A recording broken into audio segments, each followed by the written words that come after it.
अस्सलाम वालेकुम friends, Leicester Kamran आपकी खिदमत में हाजिर है। आज बहुत दिनों बाद हमारी मुलाकात हो रही है। उम्मीद है आप सब खैरियत से हैं। बहुत सारे बहन भाइयों ने मुझे मैसेज भी किया है, ख़ास तौर पर हमारे ताहिर साहब, उन्होंने 2 दफ़ा मुझे मैसेज किया है। बहुत सारे बहन भाइयों ने मुझे कॉल भी की है और एक भाई आज उन्होंने मुझे ईमेल भी की है। उनका नाम है हुसनैन साहब। उन्होंने मुझे बड़ी एक प्यारी ईमेल भेजी, जहाँ वो कहते हैं कि जी पिछले 1 साल से मैं आपका प्रोग्राम देख रहा हूँ। मुझे उससे बहुत फ़ायदा हुआ है।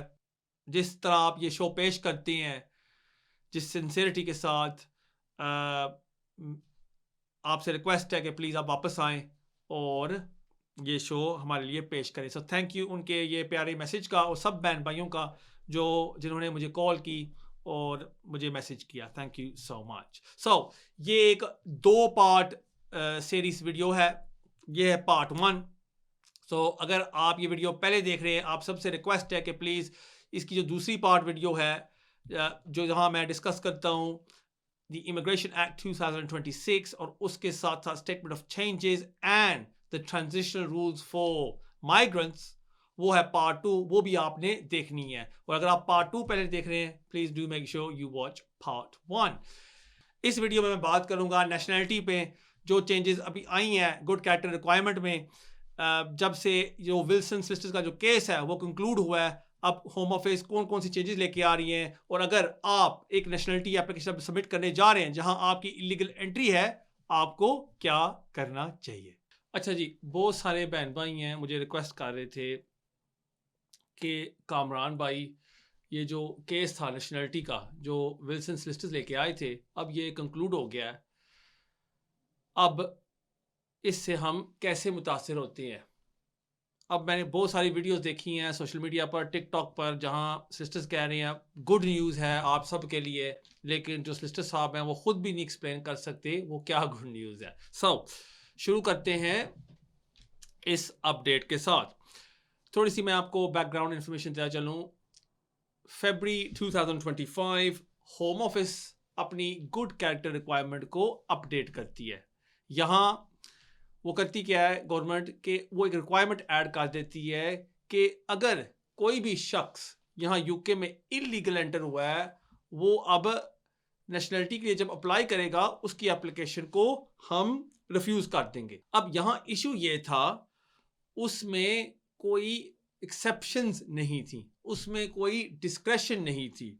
ख़ास तौर पर जो रेफ्यूजीज़ हैं, जो असाइलम सीकर्स हैं, जो यहाँ यूके में इलीगल एंटर होते हैं, उनके लिए कोई ऐसी डिस्क्रेशन, कोई एक्सेप्शन नहीं थी कि अगर वो इलीगल एंटर हो उनको भी नेशनलिटी मिल जाए। ख़ास तौर पर जो आर्टिकल 31 की जो डिफेंस होती है, जो कहती है कि अगर कोई रेफ्यूजी यहाँ यूके इलीगल एंटर होता है, आपने उसकी जो इलीगल एंट्री है वो आपने माफ़ कर देनी है। लेकिन उसका कोई भी जिक्र होम ऑफिस की गाइडेंस में नहीं था इन फरवरी 2025।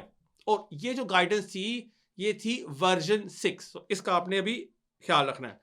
वर्जन 6 के तहत होम ऑफिस ने क्या किया, उन्होंने ये इलीगल एंट्री की रिक्वायरमेंट ऐड कर दी। अब यहां एक शख्स था जिसका नाम था CBW। उसने क्या किया, उसने होम ऑफिस के खिलाफ एक जुडिशियल रिव्यू इशू कर दी और यहां होम ऑफिस ने उसको जवाब दिया कि जो पॉइंट्स आपने रेज किए हैं कि हमने रेफ्यूजीज के लिए डिफेंस हमने नहीं ऐड की, इसको हम अपनी गाइडेंस को चेंज करेंगे और हम ये डिफेंस ऐड कर देंगे। जब होम ऑफिस ने अपनी गाइडेंस को चेंज नहीं किया, उसने पूरी वर्जन 6 को चैलेंज कर दिया। ये जो CBW था, ये लीगली रिप्रेजेंटेड था, इसने ये सारी गाइडेंस को चैलेंज कर दिया। यहां फिर आते हैं विल्सन सॉलिसिटर्स और वो लेके आते हैं 3 और अफराद उनके साथ, जिनका नाम था GUN, NEA और HCH। यहां हो जाते हैं 4 अफराद CBW के साथ, और वो ये चैलेंज लेके आते हैं कि ये जो होम ऑफिस की जो गाइडेंस है ये अनफेयर है, अनलॉफुल है, क्योंकि ये डिस्क्रिमिनेट कर रही है रेफ्यूजीज के साथ। जनवरी 2026 में इनकी जो JR क्लेम है, जज इनको परमिशन ग्रांट कर देता है पेपर्स पर, और वहां कंसेंट ऑर्डर के तहत ये अग्री हो जाता है कि अगर कोई भी शख्स इस गाइडेंस से मुतासिर हुआ है वर्जन 6 से कि होम ऑफिस ने उनकी नेशनलिटी एप्लीकेशन रिफ्यूज कर दी है, जैसे ही ये जेआर केस कंप्लीट होगा आप 3 माह के अंदर जेआर का क्लेम लेके आ सकते हैं। लेकिन इसमें एक शर्त थी कि आपने होम ऑफिस को नोटिफाई करना था जेआर कंक्लूड होने से पहले। अगर हम देखें ये जो जेआर केस है जो विल्सन सॉलिसिटर्स लेके आई थी, ये कंक्लूड होता है 9 जून 2026 को। अगर आपने होम ऑफिस को नोटिफाई कर दिया था 9 जून 2026 से पहले, आपके पास ये 3 मंथ टाइम था कि आप भी होम ऑफिस के खिलाफ जेआर एक्शन लेके आ सकते थे। लेकिन शर्त ये थी आपने 9 जून से पहले उनको नोटिफाई करना था। बहरहाल जब पेपर्स पर परमिशन ग्रांट हो जाती है, होम ऑफिस क्या करती है, 30 अप्रैल को गुड कैरेक्टर रिक्वायरमेंट गाइडेंस को अमेंड कर देती है। अगर आप अभी गूगल करें और टाइप करें home office good character guidance, वहां आपको नजर आएगा ये जो गाइडेंस है इसको अपडेट किया गया है 30 अप्रैल 2026 को और इसका नाम है वर्जन 7। पहले थी वर्जन 6, अब वो ले आए वर्जन 7। और यहां होम ऑफिस ने क्या किया, उन्होंने एक सेक्शन ऐड कर दिया है जिसका नाम है considering the balance of probabilities. यहां होम ऑफिस ये कहती है कि अगर कोई बंदा इलीगल एंटर होता है और उसके कंट्रोल से बाहर था, मतलब को जब वो एंटर होता है वो एक बच्चा था या उसको यूके में ट्रैफिक किया जाता है, फिर हम इस इलीगल एंट्री को माफ कर देंगे। उसके साथ साथ इन्होंने वर्जन 7 में क्लियरली लिख दिया है कि रेफ्यूजी जो एंटर होते हैं आर्टिकल 31 के तहत हम इनकी जो इलीगल एंट्री है उसको भी डिसरिगार्ड कर देंगे, प्रोवाइडेड कि आप उनकी रिक्वायरमेंट्स को मीट करते हैं। वो हम बाद में बात करेंगे, लेकिन मेन चीज यहां उन्होंने ऐड कर दी आर्टिकल 31 की डिफेंस। अच्छा, जैसे ही वर्जन 7 पब्लिश होती है, जो विल्सन सॉलिसिटर्स हैं वो एक ऑफर करते हैं होम ऑफिस को कि जी अब हम आपने गाइडेंस को अमेंड कर दी है, आप ये करें जिन लोगों को आपने रिफ्यूज किया था अंडर वर्जन 6 इस केस से पहले, आप फ्री में उनके केसेस, नेशनलिटी केसेस को रिकंसिडर कर लें अंडर वर्जन 7। अगर किसी का केस रिफ्यूज हुआ था पिछले साल, आप उनको रिकंसिडर करें नई गाइडेंस के तहत फ्री में। होम ऑफिस इस ऑफर को इनकार कर देती है और ये केस अब जाता है हियरिंग पर। अब जब ये केस हियरिंग पर जाता है इन जून 2026, होम ऑफिस क्या कहती है, वो कहती है कि जी हमने जो 3 लोग थे जो क्लेम लेके आए हैं जेआर पर, 3 में से 4 लोग हैं, उनके केसेस को हमने विड्रॉ कर दिया। जो फैसला हमने उनको दिया था, जब हमने उनको रिफ्यूज कर दिया था, उस फैसले को हमने रिफ्यूज कर दिया है। और जो CBW था, जो पहला शख्स था जो लेके आया था ये क्लेम, हम उसका जो केस है कंसिडर करेंगे वर्जन 7 के तहत। अब ये जो जेआर है इसकी अब कोई बुनियाद नहीं बनती। फिर यहां ये हुआ हियरिंग डे पर 4 क्लेम्स विड्रॉ कर दिए गए। यहां मैंने आपको बैकग्राउंड इंफॉर्मेशन एक्सप्लेन कर दिया, मतलब कि फरवरी 2025 में जब होम ऑफिस ये इलीगल एंट्री रिक्वायरमेंट लेके आई थी, ये लेके आई थी version 6 of the good character requirement, और उसमें कोई डिफेंस नहीं थी रेफ्यूजीज के लिए, या अगर कोई बंदे को ट्रैफिक किया जाता है उसके लिए भी कोई डिफेंस नहीं थी। फिर होम ऑफिस क्या करती है, 30 अप्रैल को गाइडेंस को अपडेट कर देती है वर्जन 7, और वहां वो ये डिफेंस ले आती है रेफ्यूजीज के लिए अंडर आर्टिकल 31। अगर कोई बच्चा यहाँ यूके इलीगल एंटर होता है उसके लिए भी डिफेंस ले आती है, और रेफ्यूजीज के लिए भी वो एक डिफेंस लेके आती है, और उसके साथ साथ एक सेक्शन भी ऐड कर देती है बैलेंस ऑफ प्रोबेबिलिटीज। कौन सी चीजें हैं जिसको हम कंसिडर करेंगे कि अगर कोई बंदा यहाँ इलीगल एंटर हुआ है उसको लेके हम उसकी इलीगल एंट्री को माफ कर देंगे। ये होम ऑफिस ने किया 30 अप्रैल को। एंड जब जून में जो केस विल्सन सॉलिसिटर्स लेके आती है, क्योंकि होम ऑफिस ने उस गाइडेंस को अपडेट कर दिया था, वो फिर जो 4 अफराद थे उन्होंने अपना केस विड्रॉ कर दिया। ये चीज मैंने आपको अभी एक्सप्लेन कर दी। अच्छा, अब मैं आप सबको एक्सप्लेन कर दूं कि आप किस तरह मुतासिर होते हैं इस जजमेंट से।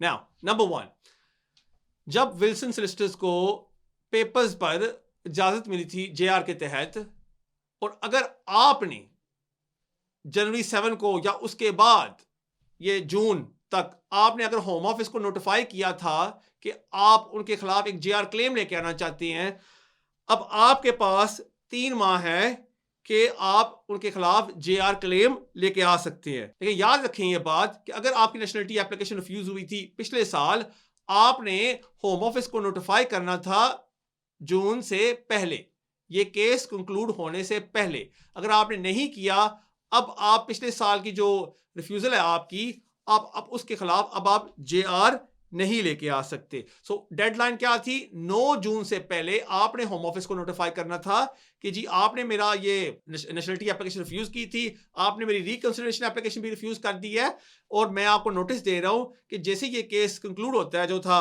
9 जून को, मैं आपके खिलाफ जेआर क्लेम इशू करूंगा। अगर आपने नहीं किया, अब आप नहीं कर सकते। अच्छा, दूसरी कैटेगरी के लोग ऐसे हैं जिनकी नेशनलिटी एप्लीकेशन रिफ्यूज हो गई है। फर्ज करें 6 माह पहले रिफ्यूज हो गई थी, 8 माह पहले रिफ्यूज हो गई है, और आपने अभी तक रिकंसिडरेशन की रिक्वेस्ट नहीं डाली। अब यहां आप होम ऑफिस को चैलेंज कर सकते हैं। होम ऑफिस का मौकफ ये है कि जी हाँ, जब हमने वर्जन 6 को इशू किया था, होम ऑफिस की गाइडेंस फरवरी 2025 में, उसमें कोई जिक्र नहीं था रेफ्यूजी डिफेंस के लिए आर्टिकल 31, उसमें हमने कोई जिक्र नहीं किया था कि जो बच्चे यहाँ यूके इलीगल एंटर होते हैं उनके लिए भी एक एक्सेप्शन होगी, या अगर कोई बंदा यहाँ यूके में ट्रैफिक किया जाता है, मतलब कि उसको ज़बरदस्ती यहाँ यूके एंटर लेके आया जाता है, उसका भी कोई जिक्र नहीं है। लेकिन उसके बावजूद होम ऑफिस का ये मौकफ था कि वर्जन 6 और 7 में कोई फर्क नहीं है, क्योंकि उन रिफ्यूजल्स में भी होम ऑफिस ये फैक्टर्स को कंसिडर कर रही थी, मतलब कि इन चीजों को कंसिडर कर रही थी, खाली ये इशू था वो लिखे नहीं हुए थे। अब अगर आपकी नेशनलिटी एप्लीकेशन रिफ्यूज हो गई है और आपने अभी तक उसको चैलेंज नहीं किया, आपको रिकंसिडरेशन की एप्लीकेशन सबमिट करनी चाहिए। और चाहे होम ऑफिस ने आपकी एप्लीकेशन में वर्जन 6 का जिक्र किया है, आप वर्जन 7 का हवाला दे सकते हैं और वहां आप आर्ग्यू कर सकते हैं कि जी देखें ये फैक्टर्स हैं, ये इन चीजों को आपने कंसिडर नहीं किया, आप प्लीज मुझे नेशनलिटी ग्रांट करें। सो फॉर एग्जांपल, अगर आप एक रेफ्यूजी थे और होम ऑफिस ने आपकी नेशनलिटी एप्लीकेशन को रिफ्यूज कर दिया था, आर्टिकल 31 की डिफेंस लेके आप उस चीज को आर्ग्यू कर सकते हैं और आप वर्जन 7 का हवाला दे सकते हैं, क्योंकि होम ऑफिस का ये कहना है वर्जन 6 और 7 बिल्कुल सेम है, चाहे उसके बावजूद वर्जन 6 में इन चीजों का जिक्र नहीं है।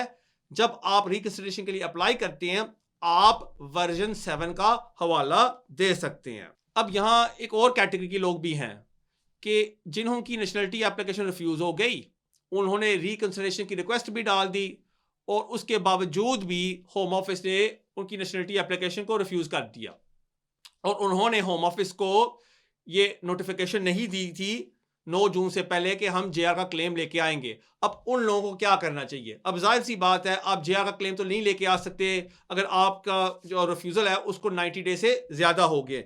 यहां एक चीज आप जरूर कर सकते हैं खुद या अपने सिस्टर के थ्रू, कि आप होम ऑफिस को एक लेटर लिखें कि जी आपने फलां तारीख को मेरी नेशनलिटी एप्लीकेशन रिफ्यूज की थी, चाहे वो पिछले साल है, उन्हें रिफ्यूज कर दी, आपने इन फैक्टर्स को कंसिडर नहीं किया जो अभी आपने जिक्र किया है वर्जन 7 में। मैं रिक्वेस्ट करता हूं कि प्लीज आप मेरी नेशनलिटी एप्लीकेशन को रिकंसिडर करें। शायद हो सकता है कि होम ऑफिस ये बात मान जाए, अगर वो नहीं मानती फिर शायद बेहतर हो कि आप एक फ्रेश एप्लीकेशन कर लें। एक और चीज मैं आप सबको बताना चलूं कि होम ऑफिस ने अब एक टाइम लिमिट भी ऐड कर दिया है कि रिकंसिडरेशन एप्लीकेशन सबमिट करने के लिए। पहले क्या होता था कि अगर आपकी नेशनलिटी एप्लीकेशन रिफ्यूज हो जाती थी, नो प्रॉब्लम, आपके पास टाइम था अनलिमिटेड कि आप रिकंसिडरेशन की रिक्वेस्ट सबमिट कर सकते हैं। सो फर्ज करें मेरी नेशनलिटी एप्लीकेशन रिफ्यूज होती है आज, मैं 6 माह बाद 8 माह बाद भी एक रिकंसिडरेशन रिक्वेस्ट सबमिट कर सकता था। अब होम ऑफिस ने एक टाइम लिमिट भी ऐड कर दिया है कि अगर आप एक रिकंसिडरेशन रिक्वेस्ट डालना चाहते हैं, आपने 6 माह के अंदर वो रिक्वेस्ट सबमिट करनी होगी। सो इस चीज का भी आपने ख्याल रखना है। सो अगेन मैं आप सब के लिए सारी चीजें समराइज कर दूं कि अगर आपने होम ऑफिस को 9 जून से पहले नोटिफाई किया था कि आप अपने रिफ्यूजल को चैलेंज करना चाहते हैं बाय जुडिशियल रिव्यू, अब आपके पास 3 माह है from the 9th of June 2026। सो इसका मतलब है कि आपने 9 सितंबर से पहले जेआर का क्लेम दर्ज करना है। अच्छा, नंबर 2, अगर किसी की नेशनलिटी एप्लीकेशन रिफ्यूज हो गई है और अभी तक आपने रिकंसिडरेशन रिक्वेस्ट नहीं डाली, आपको डालनी चाहिए वर्जन 7 का हवाला देके। चाहे आपकी रिफ्यूजल हुई है लास्ट ईयर और होम ऑफिस ने वर्जन 6 के तहत उसको रिफ्यूज कर दिया है, वर्जन 7 का हवाला लेके considering the balance of probabilities, वो एक सेक्शन है उस गाइडेंस में, उसका हवाला देके, और उसके साथ साथ अगर आप एक रेफ्यूजी हैं या अगर आपको यहाँ इस कंट्री में ट्रैफिक किया गया था या जब आप यहाँ यूके एंटर हुए थे आप एक बच्चे थे, उसका हवाला देके आप एक रिकंसिडरेशन रिक्वेस्ट डाल सकते हैं। So again, if anyone's been refused, चाहे 6 माह पहले, साल पहले, अंडर वर्जन 6, आप वर्जन 7 का हवाला देके एक रिकंसिडरेशन रिक्वेस्ट डाल सकते हैं। एंड द थर्ड कैटेगरी वो लोग हैं जिन्होंने रिकंसिडरेशन रिक्वेस्ट सबमिट कर दी थी और उसके बावजूद भी होम ऑफिस ने आपकी रिकंसिडरेशन रिक्वेस्ट को रिफ्यूज कर दिया है। आपके पास 3 माह है कि आप जेआर ले आए। अगर आपकी जो रिकंसिडरेशन रिक्वेस्ट है उसका रिफ्यूजल आया था पिछले 3 माह में, फिर आप जेआर लेके आ सकते हैं। लेकिन अगर 3 माह से ज्यादा गुजर गए हैं, आप होम ऑफिस को रिक्वेस्ट कर सकते हैं कि प्लीज ये जो अभी आपने नई पॉलिसी पब्लिश की है इसके तहत आप दोबारा मेरे नेशनलिटी एप्लीकेशन पर रिकंसिडरेशन करें। अगर होम ऑफिस नहीं मानती, फिर आप एक सॉलिसिटर के पास जाके कंसल्ट करके शायद बेहतर होगा कि आप एक फ्रेश नेशनलिटी एप्लीकेशन सबमिट कर दें। अच्छा, जिस तरह मैंने आपको भी एक्सप्लेन किया है कि होम ऑफिस एक डिफेंस ले आई है रेफ्यूजीज के लिए, बच्चों के लिए एंड उन लोगों के लिए जो यहाँ ट्रैफिक की गए थे। नाउ एक और सेक्शन भी होम ऑफिस ने ऐड किया है जिसका नाम है considering the balance of probabilities. और यहां होम ऑफिस की कहती है वर्जन 7 में कि अगर आप किसी की एप्लीकेशन को कंसिडर कर रहे हैं और वो क्रिमिनलिटी थ्रेशोल्ड के अंडर है, मतलब कि उसके नीचे है, मतलब कि किसी को 12 माह से ज्यादा सजा नहीं हुई और आप उनकी एप्लीकेशन को रिफ्यूज करने जा रहे हैं किसी वजह से, फॉर एग्जांपल वो इलीगल एंटर हुए थे, फिर आपने इन चीजों को कंसिडर करना चाहिए। Number 1, the seriousness of the offence. जिस वजह से आप किसी की नेशनलिटी एप्लीकेशन रिफ्यूज करने जा रहे हैं, वो जो ऑफेंस है वो कितना सीरियस है। नंबर 1, ये जो ऑफेंस है ये कितने अरसे पहले कमिट किया गया था। सो अगर कोई बंदा यहाँ इलीगल एंटर होता है, कितने साल हो गए हैं उस इलीगल एंट्री किए। सो अगर 10 साल हो गए हैं, 15 साल हो गए हैं, 20 साल हो गए, जाहिर सी बात है वो जो फैक्टर है वो फिर आपके हक में जाता है। एंड जो तीसरा जो पॉइंट उन्होंने ऐड किया हुआ है वो है एनी अदर एक्सेप्शनल और मिटिगेटिंग सर्कमस्टांसेस। कोई ऐसे खास वजूहात हैं या कोई ऐसे मिटिगेटिंग सर्कमस्टांसेस हैं जिसकी वजह से हम एक्सेप्शन इस्तेमाल करके इस शख्स को, बल्कि बजाय हम उसको रिफ्यूज करें, हम उसको नेशनलिटी ग्रांट कर दे। सो जाहिर सी बात है अगर कोई बंदा यहाँ 20 साल पहले इलीगल एंटर होता है, वो ये आर्ग्यू कर सकता है कि देखें जी ठीक है ये ऑफेंस सीरियस है कि मैं इलीगल एंटर हुआ था, लेकिन टाइम देखें 20 साल हो गए हैं और उसके साथ साथ मैंने अपनी यहाँ फैमिली लाइफ इस्टेब्लिश कर ली है। सो ये एक मिटिगेटिंग सर्कमस्टांस है मेरे ये केस में, या एक एक्सेप्शनल फैक्टर है क्योंकि मेरे यहाँ बच्चे भी हो गए, इसको मद्देनजर रख के आप मुझे नेशनलिटी ग्रांट करें। बट यहाँ एक और इशू भी आता है। होम ऑफिस ने गाइडेंस को जो चेंज कर दिया, अमेंड कर दिया, ठीक है जी, क्योंकि उनको पता था कि लोग हमें कोर्ट ले जाएंगे और फिर हमें जुर्माना भरना पड़ेगा, जो जजेस हैं वो भी हमारे खिलाफ जाएंगे। सो गाइडेंस को तो उन्होंने अपडेट कर दिया, लेकिन इन फैक्टर्स को अगर आप देखें, जो ये 3 फैक्टर्स हैं, seriousness of the offense, length of time the offense took place and any other exceptional or mitigating circumstances, इनको होम ऑफिस ने डिफाइन नहीं किया।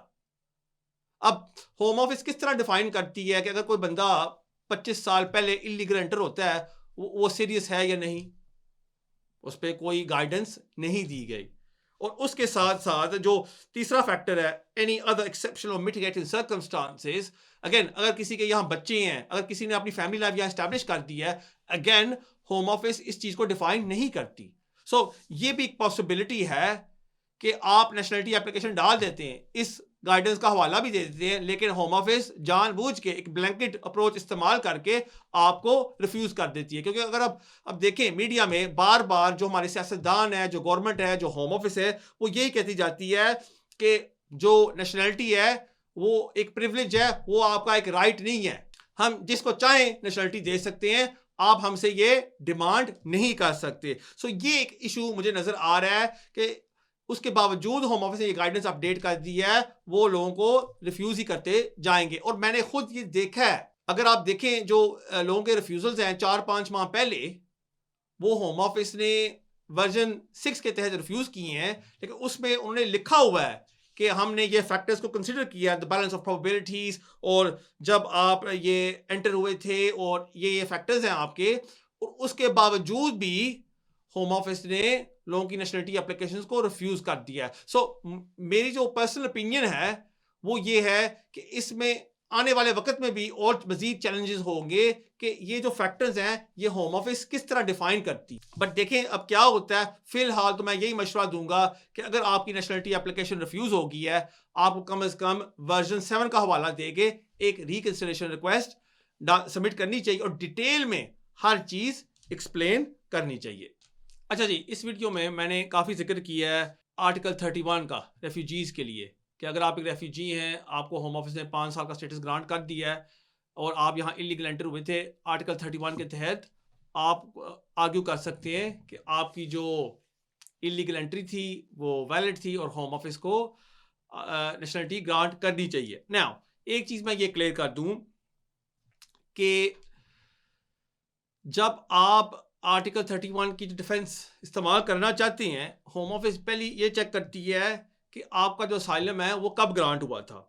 अगर आपका असाइलम ग्रांट हुआ था 28 जून 2022 से पहले और आप आर्टिकल 31 का डिफेंस इस्तेमाल करना चाहते हैं, आपने ये साबित करना है कि आप आए हैं डायरेक्टली उस कंट्री से जहां आपको खतरा था। आपने अपने आप को अथॉरिटीज़ के सामने बगैर किसी डिले से पेश किया है, और अगर आप यहाँ इलीगल एंटर हुए हैं, आप उसकी कोई रीज़न भी बता सकते हैं। और अगर आप किसी और कंट्री के थ्रू आए हैं, आप ये साबित कर सकते हैं आपके पास कोई रीज़न था कि आपने उस कंट्री में असाइलम क्लेम क्यों नहीं किया। ठीक है जी, ये आपने साबित करना है अगर आप 28 जून 2022 से पहले आपका असाइलम क्लेम ग्रांट होता है। ठीक है जी। नाउ अगर आपका असाइलम क्लेम ग्रांट होता है 28 जून 2022 के बाद, होम ऑफिस आपके केस में आर्टिकल 31 का डिफेंस तभी इस्तेमाल करेगी अगर आप हैं एक ग्रुप 1 रेफ्यूजी, मतलब कि आप डायरेक्टली आए हैं उस कंट्री से जहां आपको खतरा था, आपने अपने आप को अथॉरिटीज के सामने पेश किया विदाउट डिले, और अगर आप यहाँ इलीगल एंटर हुए हैं, आप उसके कोई रीजन भी बता सकते हैं कि इस वजह से मैं यहाँ यूके में इलीगल एंटर हुआ हूं। लेकिन अगर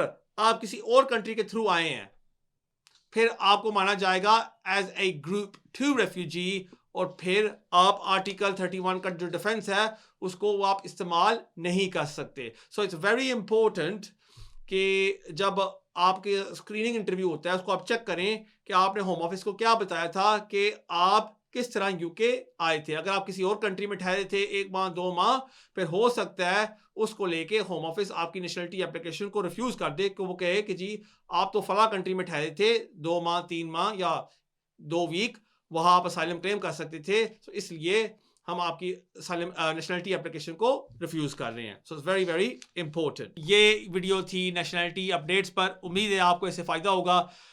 बिलीव मी जब मैं आपको कहता हूं कि इस वीडियो को बनाने के लिए मैंने तकरीबन 20 से लेके 30 घंटे लगाए होंगे।